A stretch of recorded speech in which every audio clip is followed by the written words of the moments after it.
It brings together policymakers, practitioners, development partners, academics, and innovators from across Asia-Pacific region, united by a shared commitment to ensure safe, resilient, and dignified housing for all.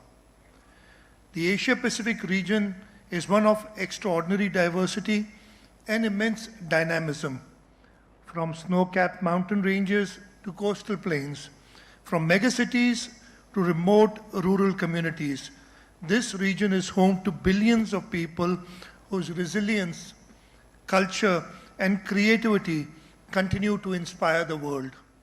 Yet it is also a region on the front lines of climate vulnerability and rapid urban transformation.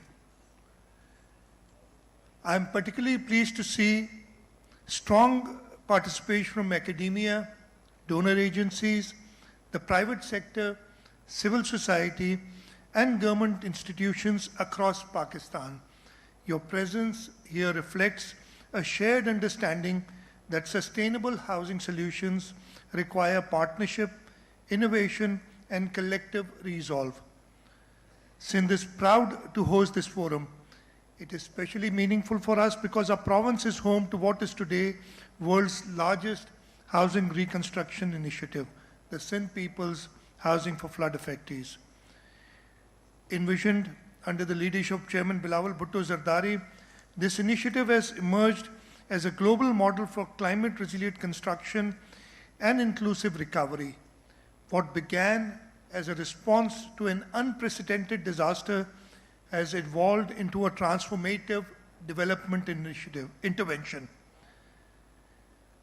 You've heard about the project. Khalid Sheikh just told you how we went about. He did mention that it was envisioned by Chairman Bilawal Bhutto Zardari.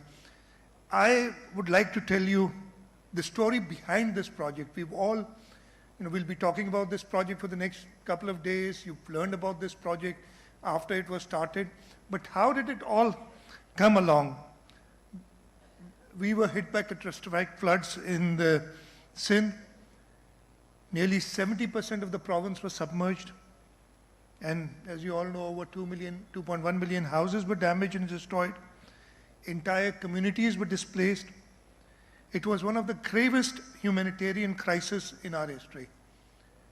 Chairman Bilawal Bhutto Zardari, who was also the foreign minister of Pakistan at that time, cancelled all his visits. He was to visit a few countries as the foreign minister, but during this time of crisis, he wanted to be with his people.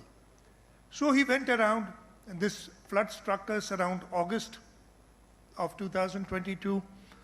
So he went around, and every place that he went to, one complaint or one tragedy that everybody was talking about, because we moved people, we had created shelters for them, we had created tent cities, providing them food, providing them with medicines.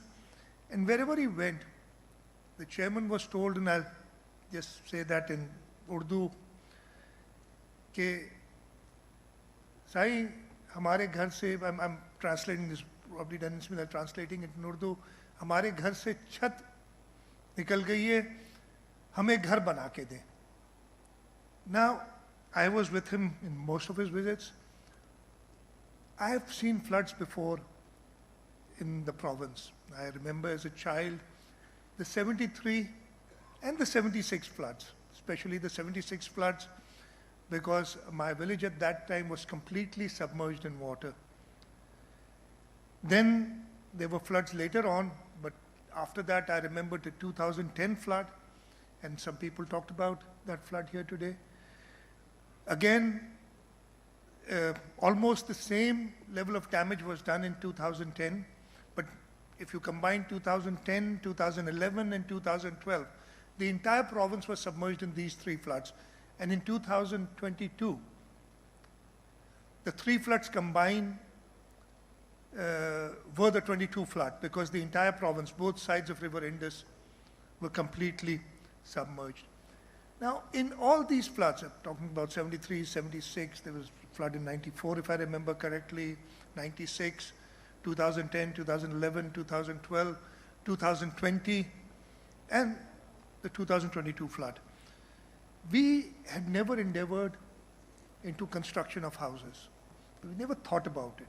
Now, we did think about it, but the quantum of damage or the quantum of relief that was to be given was so huge that we could not even think about it. So, Chairman Bilawal tells me, he's visiting these people, and he turns around and says, in Urdu कि जी मुझे तो एक ही demand नजर आ रही है, इनको मैं घर बना के देने पड़ेंगे. So it just tells me, by the way, that Chief Minister, I'm hearing this complaint and we need to make houses for these people.